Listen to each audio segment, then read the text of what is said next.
It is day 6, 7, 8, 9 of the lockout. Who knows? Who we lost count. And we are here with Jimmy of Astros Future. And we're going to be talking Astros prospects because what else are we going to talk about? More Carlos Correa, more about Rob Manfred. No, we're going to talk about the future of the Astros with Astros Future on the Locked On Astros podcast, which starts now.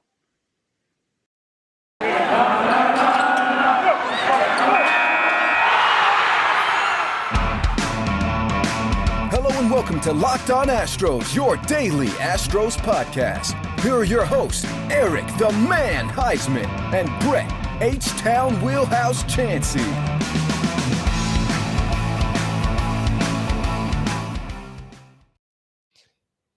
We are Locked On Houston Astros, and we hope that you join us for a daily Locked On Astros podcast. My name is Eric Huysman. You can find me on Twitter at Eric Talks Stros. You can find the show at Locked On Astros, your team every day. Brett, where can you find you at? They can find me at H-Town Wheelhouse on Twitter and Instagram, and at Stros411 on Twitter, Instagram, and Facebook. Always positive, always Stros. You're getting all fancy with the Instagram. You're fancy like Applebee's all of a sudden. So, That's right. Jimmy, where can they find you at on Twitter? I think you're on Twitter, right? Yeah, find me at Astros Future on Twitter. Alrighty, so I know that you've been around for a while. A lot of people may not know you as Jimmy, but they know you as Astros Future. I know you've got a website, and I know you got your own podcast that you're doing now, covering the podcast, the Astros farm system. This is something that you've been doing as kind of a passion for several years. You've gotten to meet a lot of the Astros prospects as they've come up, and so just tell us a little bit about your website and what you do. Sure. So, man, I love minor league baseball. I love prospects. There's always optimism in prospects. There's always somebody you can hopefully count on to contribute later on in the season. So I love following them. So yeah, it kind of turned into the Twitter account, made a website. Yeah, like you mentioned, recently I've started to do a podcast, had some prospects on, some coaches and stuff. So it was a good 2021 season, really good season. And yeah, I love following the prospects every year, something new, you know. You know, this year we had an added bonus because all of us live within the vicinity of the Houston Astros Major League Ballpark and now the AAA affiliate, the Sugarland Skeeters. And Jimmy, I know you and I kind of miss each other. It seemed like every time you would go out, I was either the day before, the day after. We'll have to make sure we schedule some days where we hit up these players together. But it was a great joy to see guys like Solomon, like Myers, these other guys get chances in the major leagues. Guys move up to AAA, Corey Lee, Hunter Brown, just absolute studs out there. What is it like covering the Astros right now with their prospect pool? Because going into the season, Callis even came on and told us, they're 29th. Like they don't really have much there. And we've learned that they don't weigh, I don't think, the prospect pools and the rankings properly. But how impressed were you with the guys that came through this year and showed up and showed out? Yeah, so I think part of it is not having a first or second round pick the last 2 years. I think that has a lot to do with it. You know, you don't have those outside of the Corey Lee or the big guy signings like Pedro Leon. You don't have those big high name draft picks, right? So that kind of hurt the system in the media aspect. But no, the Astros do a phenomenal job of finding pitchers. We've seen that over and over. They find studs no matter where. You mentioned with Hunter Brown, Sean Dubin, Peter Solomon, they find pitchers, and they've continued to do that. But having AAA right in our backyard like that has been awesome. Being able to get out there and actually see the players, talk to them a lot. But I was very impressed with the system this year. I think if you looked at what the media said about the system prior to the season, there's breakout prospects. Obviously, we saw when Jeremy Pena finally got healthy, we got to see what he was able to do. But then the contributions of some of the recent draft picks, some guys that came out of nowhere, which I'm sure we'll talk about in a little bit. But I think it was a really good season and awesome just to have AAA this close. All right, so I know the Astros had a lot of players come up and make an impact in center field. You had Chas McCormick, you had Jake Myers, and you had Jose Siri. Do you see these guys being one of these guys being an everyday center fielder? for the Astros? Yeah, I think Jake Myers has what it takes to be an everyday center fielder. I think he showed that very good defensively, which you need out there in center field. But we saw what he did with the bat in AAA, and he made huge strides from where he was in 2019 to where he was in 2021, both defensively and offensively. And we got to see a little glimpse of that at the major league level this year. But even McCormick, he kind of flies under the radar. Hit some home runs, but you go look at the advanced numbers, and he performed well defensively, above average offensively. I mean, I think both of them can hold down center field. I think Myers is probably the better defensive center fielder. McCormick looked like he performed a little bit better defensively in terms of like defensive run saves in the corners. But yeah, I definitely think Jake Myers has what it takes to be an everyday center fielder. And what a difference it makes to have Major League Baseball in Sugarland. I'm sure you went out and saw the Sugarland Skeeters when they were independently. I was out there when they were in the independent league, and it's obviously a different brand of baseball. I mean, the guys that are in the independent league, a lot of the guys are really long in the tooth. They never really quite made it. They weren't even really quadruple A players, but they're kind of hanging on to their hopes. And Scott Kazmir came through. We had that story where he had a resurgence and a rebirth of his major league career, and then they had the Tracy McGrady's and the Roger Clemens. And now you don't need those kind of gimmicks that team offered, because now you've got Bregman coming down. You've got Valdez. You've got the major league players. How big is it, have you seen, for these minor league players to have major league players in the clubhouse with them, learning from them, talking to them? Yeah, I mean, I think they get a lot from it. You get the guys going down there. I think, I don't know if you heard the praise that McCullers had for Michael Papierski when he was down there, but the praise of him at catcher and the way he calls the game, and but yeah, being able to learn from those guys, even if it's for a few days. We saw Greinke down there a little bit. You mentioned Bregman. They took well to the clubhouse. Obviously, they all know each other from spring training and everything too. But I think having them guys shuffling back and forth between between Sugarland and Houston like that it's a benefit for them with their rehab, but it's also definitely a benefit for the minor league players.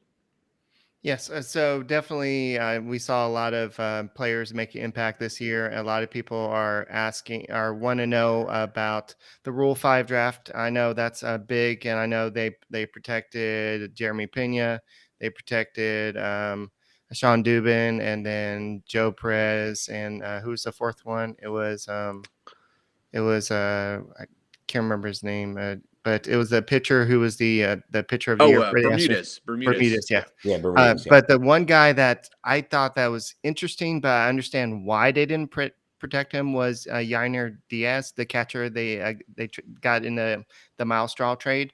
Do you think that somebody would take a risk with his offensive potential? So, I mean, it would be a risk, obviously, like you said. I mean, there's not a whole lot of risk involved when it comes to the Rule 5 draft. You don't pay a lot to get a player like that, but it's hard to hide. I don't want to say hide, but have a guy on your roster for the entire season that maybe isn't great defensively, especially at catcher. And I'm not saying he's a bad defensive player, but he's very young. The highest level he's played at is high A, and to have him on a major league roster for a full 162 game season, barring any injuries, just seems unlikely for a player of his caliber. And that's not to say a team wouldn't take a chance. I don't know if there's a bad team out there that may want to try to stash him on a roster and see what you can get, but you're going to use that roster spot, and he's going to have to play, and we'll have to see what he can do. But yeah, I think I kind of expected them to maybe protect Diaz, but they obviously have a lot of information, and I don't think they would have got him in that trade and left him off unless they had a pretty good idea that he wasn't going to get selected. So Johnny Munoz asks, he's actually got two questions I want to throw up here. If the Astros do draft someone in the Rule 5 draft, do you have someone in mind that the Astros might be looking at that's out there? So I looked at Baseball America's list of the top guys, because I mean that's kind of hard to predict, but really I don't see it happening. We see how full the roster is right now. They had to they're right at 40, right, and Verlander hasn't officially signed. I think Andre Scrub was designated and outrighted at AAA, but there is no room on the roster, and especially with the Astros roster and the amount of prospects they have, to be able to draft a guy and keep him on that 26-man roster for the full season, it would just be really hard to do unless the guy was an impact player. But it's hard to find those guys in the Rule 5 draft. The Astros could do it back in 2012, 13, 14 when they were just trying to piece together a roster and you could take a swing on a guy. I don't think they have the option to do that right now, just based on the talent level that they have.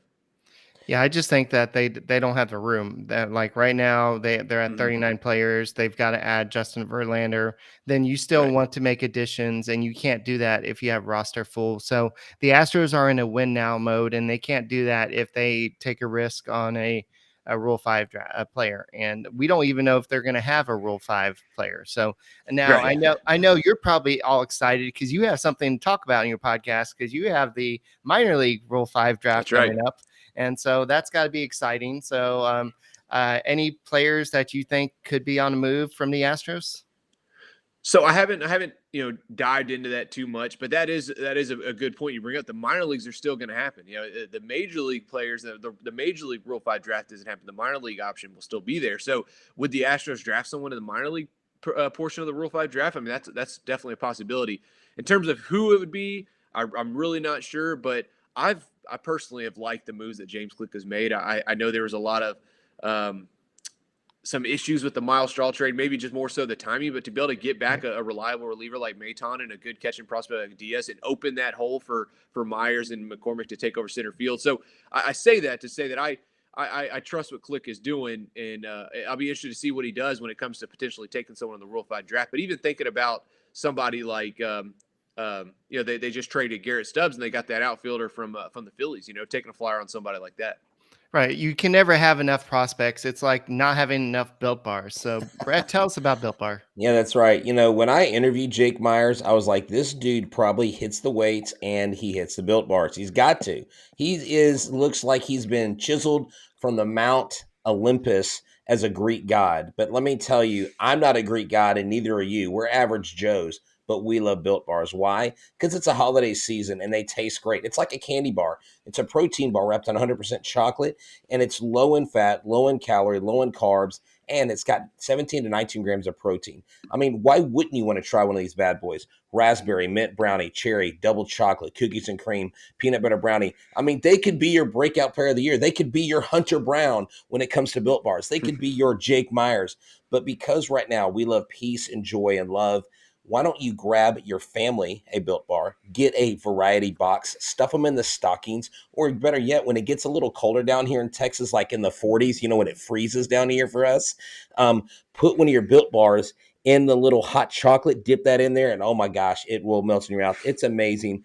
Go to built.com and use a promo code LOCKED15. That's right, to get 15% off your order. That's the same discount that myself and Eric the Man Huysman get. And if you look at my fridge again, it is a Built Bar Kingdom. So go check it out. I promise you, you won't go wrong. Built.com, the best bar in the biz.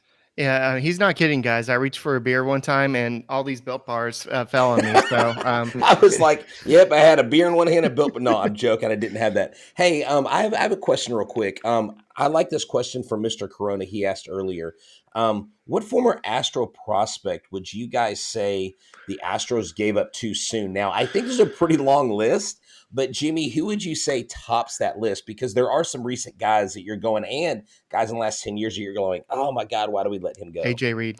I'm kidding. So first one that pops in mind, and it wasn't really a let go, but he was involved in a trade, is Josh Hader.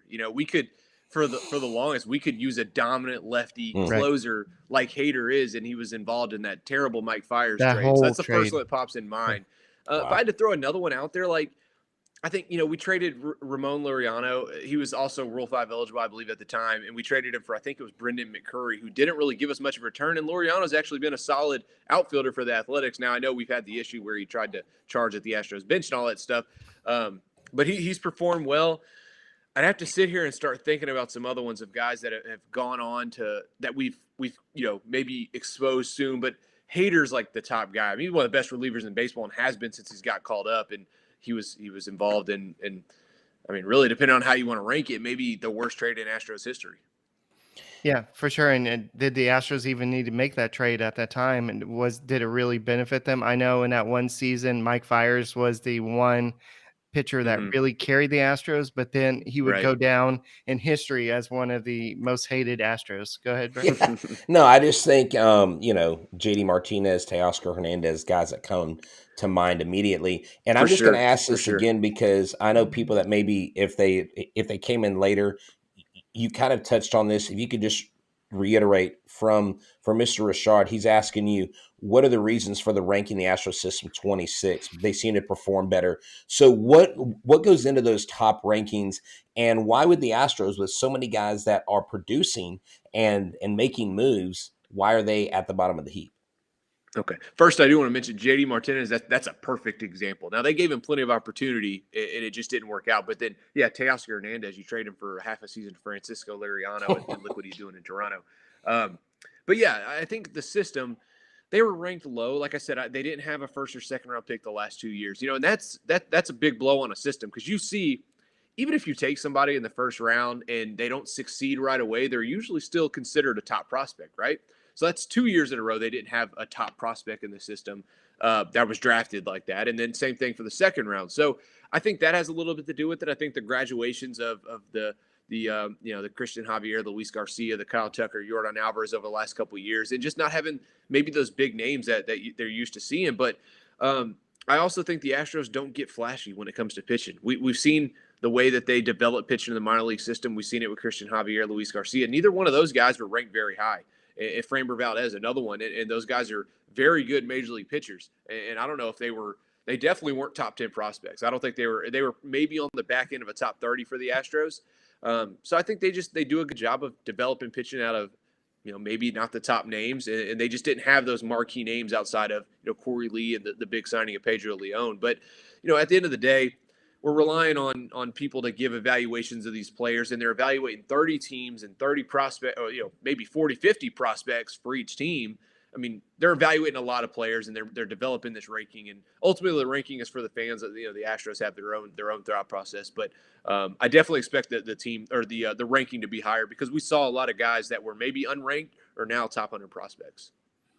All right, I had a different question, but Mr. Corona says, who makes the majors first, Whitley or Brown? I know Whitley is recovering from the Tommy John, and Brown looks pretty good towards the end of the season. So what do you think? Man, that's a good question. Based on the current roster status of both, I would lean Whitley because he's already on the 40-man roster, which means you don't have to make that move to get him on there. But the health is always going to be the concern. When I talked to him, I believe it was last month, he told me he's not going to be fully game ready come spring training. He's going to be pitching off a mound. He just won't be pitching in games. So how long will it take him to get fully game ready?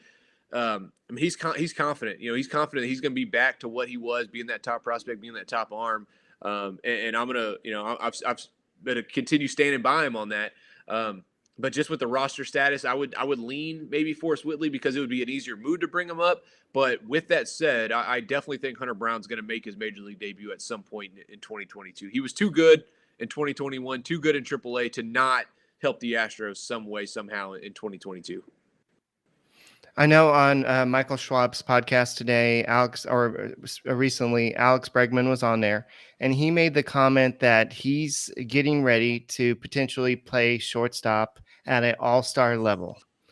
I'm asking both of y'all, do you see Alex Bregman playing shortstop, or do we see somebody like Jeremy Pena or a random free agent or a Ledmus Diaz being the everyday shortstop come 2022? Well, I think that because I listened to the interview myself, and he said, I'm going to be ready to play. And if I play shortstop, I'm ready to play it at an all-star level. I don't know that he was necessarily alluding to the fact that he was preparing to play at shortstop, but he was preparing. He said, I have the soft tissue injuries. He basically said, I figured out what has been wrong. And I bet you part of it is his weight training. I think he put on too much muscle mass last year in his core, and that is really hard to support your legs. If your core and your trunk are too heavy and too muscle bound, it really limits your flexibility. And he said he figured it out. So I bet you he changed his workout routine, bet you he changed his recovery routine. And what he said is, if I'm needed there, I'll be able to play at an all-star level. And he said, but make no bones about it, I want number one back. I want us to re-sign Correa. What do you think, Jimmy? Yeah, I think you're right. I think he's, like you mentioned, the flexibility part of it. Shortstops have more range, and they do more, I don't want to say athletic things than maybe a third baseman, but I think, side to side, and I think it looked to his training to train like a shortstop, train like he was when he was coming up in the minors and that top prospect, and what he did in 19. Because he talked about, I heard a little bit of on it there too, and he said he's finally running good. You know, the first time he's felt good since 2018, 2019. I think he's trying to get back to that, and part of that is maybe gaining that flexibility and training like a shortstop. Now, if Alex Bregman wants to play shortstop and is going to work towards shortstop, I think he can do it. I mean, we know if there's a guy who's going to work freaking hard to do it, it's him. But if you have a top prospect like Jeremy Pena coming up, who is very good defensively, you know, just maybe keep Bregman at third, who's great defensively there, and let Jeremy Pena play shortstop. Diaz is not a bad option, but you kind of lose that flexibility of having that ultimate utility guy there. But in my opinion, when it comes to guys like Trevor Story, if you're going to sign a guy like Trevor Story for $25 million a year, you might as well just roll with Jeremy Pena. I mean, Trevor Story's got a 750 OPS away from Coors in his career, you know, which is probably league average, and Pena might be able to give you league average offense and above average defense for a lot less than $25 million a year, and you're not tying up that money. But if it was on me and Correa doesn't come back, yeah, I think Jeremy Pena is probably ready, especially with a good spring, to take over the starting shortstop job. And there'll be less pressure on him too, because he's going to be in a stacked lineup. You know, he's going to be probably hitting eighth or ninth. Worse, you know, maybe even right behind Tucker or Gurriel, who's batting sixth or seventh. And it's just, there wouldn't be that pressure to come in and perform like maybe Correa had in 2015 or Bregman had in 2016. Yeah, exactly. And if you're going to be betting on who's going to be there, why don't you go to Bet Online to check things out? Bet Online has you covered all season, more props, odds, and lines than ever before as football season continues to march to the playoffs. If you watched this last week, you saw Jared Goff won the first game of the season for the Lions. Or if you're like us, we get to go see the Seahawks beat up the Houston Texans. Who are we going to bet on, Russell Wilson or Miles Davis Garrett Jr. III? I don't even know what his name is, but I do know this. If you head to the updated desktop and mobile device, website, you'll get 50% on your welcome bonus on your first deposit. Just use a promo code Locked On to receive your bonus from basketball, football, NHL, boxing, and UFC, right to your favorite Vegas casino games. Don't wait to take advantage of all the amazing offers available at the 2021 season. BetOnline is the fastest and easiest way to bet on all your favorite sports. BetOnline, where the game starts. Hey guys, don't forget to make the Locked On Astros podcast your first listen every day, whether it's on YouTube. Make sure you go and subscribe, give us a like, and listen to us on your way to work, on your way home from work, and while you're at work, go and listen to the podcast. So, Jimmy, I'm going back to this one. I'm not sure if we actually talked about this, but Johnny wants to know who is the top-ranked first baseman in the minors. I know Yuli.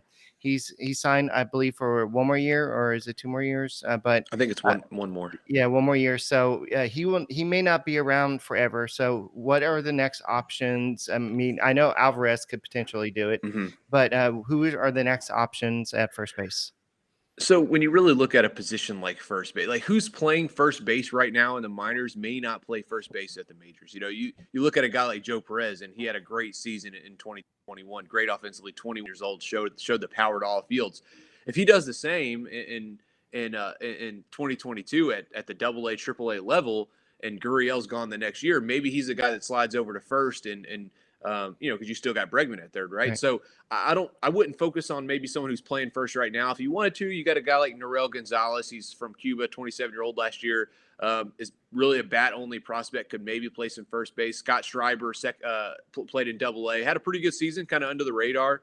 But even a guy like Luke Berryhill, a guy who's good offensively, but you have other catchers in front of him, with Maldonado and then Corey Lee and even Papirski in AAA. So if you hit, they're going to find a spot for you. And first base kind of seems like that spot. Like if y'all remember, Gurriel, didn't come up as a first base. Astros moved him to first base because we already had Bregman. So I definitely think that the Astros would probably look at filling that position with someone who maybe isn't playing first base currently in the system. Now, I don't know where he is on your arrival date list, but Shea Whitcomb is a massive prospect that I don't think gets any publicity right now. He's really kind of flying under the radar in the overall picture. There's not a lot of people going, Shea Whitcomb is like, this kid is listed as a shortstop, but has played third, but could easily, if you've got Bregman, and even if you don't get Correa, if you put Pena in there, or if they get someone like Story, and they have those mainstays, Shea Whitcomb, because of the power he produces, imagine having a first baseman with power. And Yuli has the bat where he hits for average. He's a spray hitter. But what do you like about Shea Whitcomb and the possibilities of him possibly landing there? Yeah, so first base, I mean, it almost feels like he's a guy that could maybe be another utility type player. He Okay. played short, played third, played second, but yeah, really good season. 5th-round pick in 2020. His first time playing baseball this year for the Astros system because there was no season last year, and he signed for like $56,000, which is a pretty low bonus. But man, put up a good season. I think he hit like 293, 20-something homers, 30 stolen bases. Yeah, it looks like a great prospect. I'm really interested to see what he does when he gets to Double A. Where he played at Nashville is a hitter stadium, but he also produced in Fayetteville, in low A. So really good year for him. I don't know if he ends up at first because it almost just feels like a waste of his talents at those other positions, at that shortstop, second, third base. But Diaz isn't going to be around forever, so you may have to look at potentially finding another utility guy. And I think the Astros have some options. It seems like they value that versatility. I know that's not a great word to say in Houston after what the Texans did with the offensive line and everything, but I think they value the versatility of their infielders, and we've seen it with guys that have came up this year. We've seen it in the past. I mean, you look at a guy like J.C. Correa, who's playing in the minors right now, and he played all over the infield as well. They don't bring somebody into the system and play them at just one position, especially infielders. They're all over the place, and it gives them that opportunity to play second or third or short or first or all over the utility position at the major league level. All right, I got two names to ask for. Jay Roberts asked about Taylor Jones. Do you see him as getting a lot of playing time in 2022 with the Astros? I mean, he's gonna have to compete with Yuli Gurriel. I think Right. I think he's a good backup first base, corner outfield type bat. I think he showed what he could do a little bit this year once he kind of got comfortable. He's always had good minor league numbers, and he finally got that opportunity to kind of show it this year. So I think he's a good guy to have on the bench for sure. I think they played him at third, maybe a little bit. I know he did a little bit in the minors, so that'll be interesting to see there. He's a little older than a typical prospect who's in his second year, third year Right. like that. I think he's in the upper 20s now. But I definitely think he's a guy that the Astros, he's on the 40-man roster. We see in a 162-game season, there's going to be injuries. I definitely see him getting some playing time in Houston at some point this season. His main competition is going to be Yuli Gurriel, and if he continues to hit like he did last year, Gurriel is going to be starting a lot of games at first base. So looking at a guy I saw you tweet about a lot last year, Matthew Barefoot. Is this a guy that could have a Jake Myers-like impact with the Astros in the future? He had 20 home runs, 21 stolen bases. I know he did struggle a little bit at Corpus a little bit, but that was just a little cup of tea. What do you see in this guy's future? Yeah, I think he's got the potential to play all positions in the outfield. May end up more with the corner outfield just based on the power he's got and the type of the guy he is. But good speed, great arm in the outfield. The Astros made some adjustments to his swing, and they really paid dividends early this year. And we got to see what he did. You mentioned he did struggle in Double A a little bit. We've seen that from other guys. George Springer, his first cup of tea in Double A was not good, and the next year he started in Double A again and took off. And that's when he had his monster season, I think back in 2012, I think it was. But yeah, I think Barefoot is a good candidate, someone to watch this year because he's gonna get acclimated to Double A. He's got his feet wet. See what he does this year. He has the tools. He's got the power speed combo, the ability to play all over the outfield. To have that Jake Myers rise might be a little tough, only because I don't know if there's going to be a hole in triple or in center field Right. this year. There was in 2021, but in 2022, Myers may have that sewed up. So I'm really excited to see what he does this year, though, especially as he continues that upper minors and we see what he does when he gets more comfortable. So, hey, right before you take this question about Pedro Leon and Corey Lee and just kind of give us a quick 30-second shot on these guys, Sure. Let me ask you this. And I want you to kind of explain this from the minor league perspective. Double A is really where things happen and count for a player, because before that, nobody's really throwing 97, 98. When you get to Double A, everybody's throwing hard. When you get to Triple A, you've got your quadruple A players. You've got your guys that are kind of waiting in the wings. It really seems like Double A is where the proving ground is and where that hyper focus and players jump and make major league impacts. Is Double A really one of the most important seasons in a minor league player's career going up to the majors? Yeah, I mean, I think it's definitely a good level increase in competition compared to where maybe high A was, and that's not to say that any of the levels aren't good competition. And you mentioned the velocity, and in low A, you may have a guy that's throwing 98, 99. The difference between that and a guy in double A is probably going to be the command of his stuff, and the command and that off speed. We've seen plenty of guys roll through the system that are throwing 98, 99, can't make the roster because they don't have a good off speed pitch or whatever. But yeah, double A is a very important level. And you mentioned that's where you kind of see the top prospects really start to separate themselves. Triple A can be very competitive too. I think we saw that this year. We saw what Jeremy Pena was able to get up and do at Triple A. You do have some 4A guys, but you also have some guys who have made it to the majors, and he's playing against major league caliber talent. Guys that are kind of up and down, and the Astros saw that a lot this year as well. But yeah, I think Double A is an important level for sure. So what about Corey Lee and Pedro Leon? What can you tell us quickly about Pedro Leon? Can we expect to see him in an Astros uniform in 2022? I think he's got a ways to go. I think he's going to end up in the outfield ultimately. I know they played him at shortstop a lot, but the key to keep in mind is his last organized baseball was in 2018, 2019, prior to 2021, and he started the season slow in Double A. But once he got rolling, he really started to show what he could do, and that was he was showing the power. He was showing the speed. He drew walks at an incredible rate, despite some strikeout numbers. And he's still 23 years old. So I don't know if you'll see him in Houston, but I expect to see a big year out of him in AAA. Like I said, as he gets more comfortable, he gets more games under his belt and kind of gets back into the groove of playing. I mean, the guy went basically 2 years without playing organized baseball. So yeah, I'm really high on Pedro Leon. I just don't know if we'll see him in 2022. There's a chance. It's just, where's he going to play at this point? Are is he going to play over Myers in center field? Or are they going to roll with Myers McCormick? I don't see him playing shortstop at the major league level just yet. And he's also got Jeremy Pena in front of him. So we'll just have to see where he plays. But I think the Astros, if you hit in AAA, they're going to find a way to get you on the roster. And then Corey Lee, is he as far out as Pedro Leon is, or is he closer? I think he's closer. I think the Astros right now don't have a third catcher on the 40-man roster, to my knowledge. Right. I believe it's just Castro and Maldonado. So there's going to be an opportunity for one to get called. Those guys aren't going to catch every single pitch this year, right? One of them are probably going to hit the injured list for 10 days or whatever. I think Corey Lee's a guy who could potentially get that call up at some point to get his feet wet and kind of get ready for even the 2023 season where maybe he takes over. But, man, he's made great improvements defensively, cannon of an arm. The doubters did not like the pick when the Astros took him back in 2019, and he's proved them wrong to this point. He's a top 100 prospect, and he's probably the best catching prospect we've had since Jason Castro. I think he's going to get a chance in 2022 at some point to get a call up, get his feet wet, and kind of show us what he can do. I know he's a long way away, but my final question is Alex Santos. What is his ceiling in your eyes? Probably like a number 2 starter. I think he's got. I mean, man, it's so hard to remember the guy was 19 years old pitching last year. In right. Full season ball. McCullers did that. McCullers was a first round pick. And but to look at what he was doing and the numbers he put up, the walks through there a little bit, but he was striking guys out, kept the ERA down. I think him getting another full offseason with the Astros and then being able to pitch into another full season, because he was also a guy who kind of got screwed with the COVID season. But to be able to see what he can do next year, I definitely think he has the ability. He's probably one of the top, what's the word I'm looking for? Maybe high potential arms in the system.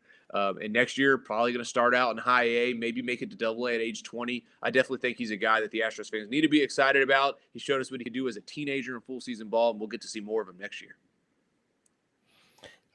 You got any other questions, Brett? No, I just, I really appreciate you coming on, and we definitely do need to make it happen where we end up at the same game, and get connected with these players. I would love to pick your brain some more just on the ins and the outs of minor league baseball, because there is so much out there that is, left to be known. And so we appreciate your time. Tell us one more time where we can find you on Twitter and what people can expect from your website, just real quick. Sure. Yeah, you can find me on Twitter at Astros Future. The website's astrosfuture.com. Each week right now I'm kind of reviewing the positions. Just yesterday I did shortstop, so next week will be outfield. And then when the new year rolls around, I'll be looking at the top 3 prospects at each position. But in between that, we'll have some player interviews with some of the prospects and stuff, and anything else that pops up. All right, and you're welcome to come on podcast and kind of go over some of this. You don't have to give away all your secrets because you want them to go actually read your articles, but you're welcome to come on and just give a little snippet of what Sure. it is. That way they can go do that just for a segment or so. You're welcome anytime, Jimmy. We go back way back a long time ago, and Oh yeah. what people don't know is you were almost my co-host for Talking Stros a long, long time ago. So That popped up on my memories a couple days ago. Where yeah, I remember that. yeah. So anyway, so that's all we got for this edition of the Locked On Astros podcast, guys. Hopefully we'll hear some news about the lockout in the next month or two, and we'll get some baseball talk going on with the owners and the players because we want some baseball talk and we want some players signed. So, Jimmy, is Carlos Correa coming back in your opinion? Oh Real quick. gosh, man, my gut was telling me no, but the way free agency has broke down, man, I think the chances have gotten higher. But if I was a betting man, I would say no. All right. Go to betonline.ag with Jimmy's comment right there. So, all right. That's all we got. We'll see you on the next show, and go Astros, and make sure you subscribe to us on YouTube and go and subscribe to Astros Future as well, and go Astros.